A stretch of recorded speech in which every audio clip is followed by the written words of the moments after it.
Hi friends, welcome back to my channel. Happy Sunday. ఈరోజు నేను నాటుకోడి కూర తయారు చేశాను. దానికి కావలసిన పదార్థాలు ఇప్పుడు చూద్దాం. నాటుకోడి, ఉప్పు, పసుపు, కారం, ధనియాల పొడి, అల్లం పేస్ట్, కొత్తిమీర, పుదీనా, టమోటా, ఎర్రగడ్డలు, పచ్చిమిరపకాయలు, నూనె, చికెన్ మసాలా, గరం మసాలా. ముందుగా నాటుకోడి కదండి, అందుకని చెప్పి ఉప్పు పసుపు వేసుకొని శుభ్రంగా 1-2 సార్లు కడిగి కుక్కర్లోకి తీసుకోవాలి. కుక్కర్లో ఈ విధంగా నాటుకోడిని తీసుకున్న తర్వాత దానిలో ముందుగా అల్లం పేస్ట్ వేసుకోవాలి. అల్లం పేస్ట్ వేసుకున్న తర్వాత కారం, ధనియాల పొడి, పసుపు, కొత్తిమీర, పుదీనా, ఉప్పు, కొద్దిగా నూనె,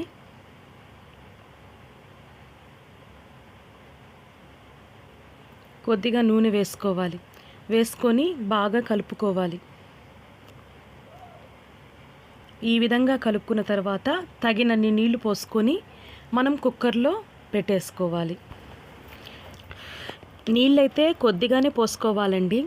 ఆల్రెడీ చికెన్లోంచి కూడా నీళ్లు ఊరుతుంది కాబట్టి ఇలా నేనైతే కుక్కర్లో పెట్టేసి 1, 2, 3, 4, 5 విజిల్స్ పెట్టాను. నాటుకోడి కూర కాబట్టి ఈ విధంగా ఉడికించుకొని పక్కన పెట్టుకోవాలి.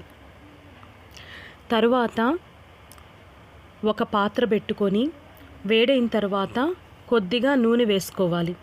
నూనె వేసుకున్న తర్వాత చెక్క మొగ్గ, ఎర్రగడ్డలు, పచ్చిమిరపకాయలు, టమోటా బాగా కలుపుకొని వేగనివ్వాలి.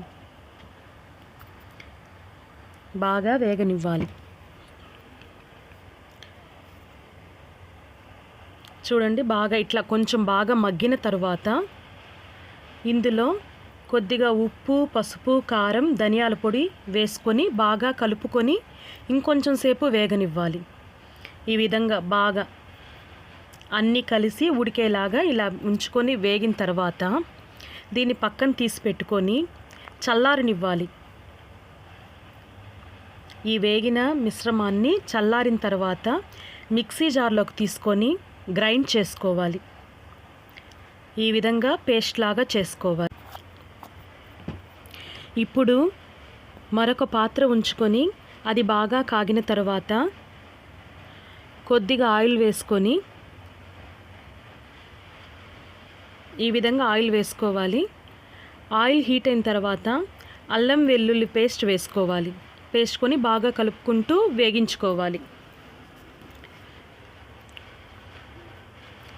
ఈ విధంగా బాగా కలుపుకుంటూ వేగించాలి.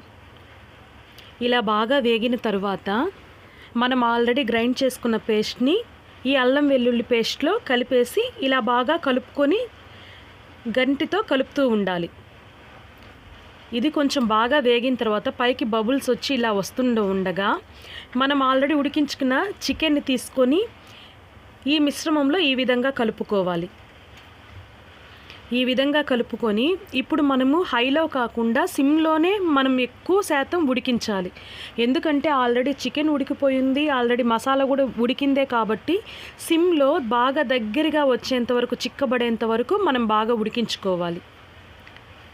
ఇలా ఉడుకుతూ ఉన్నప్పుడు కొంచెం ఉడికిన తర్వాత చికెన్ మసాలా, గరం మసాలా 2 వేసుకొని ఇంకొంచెం సేపు సిమ్లో ఉడికించుకోవాలి. ఈ విధంగా మసాలా పొళ్ళు కలిసేలాగా తిప్పుకొని ఇంకొంచెం సేపు ఉడికించుకోవాలి. ఈ విధంగా నూనె అంతా పైకి సపరేట్ అయిన తర్వాత స్టవ్ ఆఫ్ చేసేసి కొంచెం కొత్తిమీర చల్లుకుంటే చాలా టేస్ట్గా ఉండే నాటుకోడి కూర రెడీ అండి. ఈ విధంగా చేస్తే గ్రేవీ కూడా బాగా చిక్కగా టేస్ట్గా ఉంటుంది. వేడి వేడి అన్నంలో నాటుకోడి కూర వేసుకొని తింటే చాలా టేస్ట్గా ఉంటుంది. ఈ వీడియో కనుక మీకు నచ్చినట్లయితే లైక్ చేయండి, షేర్ చేయండి, కామెంట్ చేయండి. మరిన్ని వీడియోల కోసం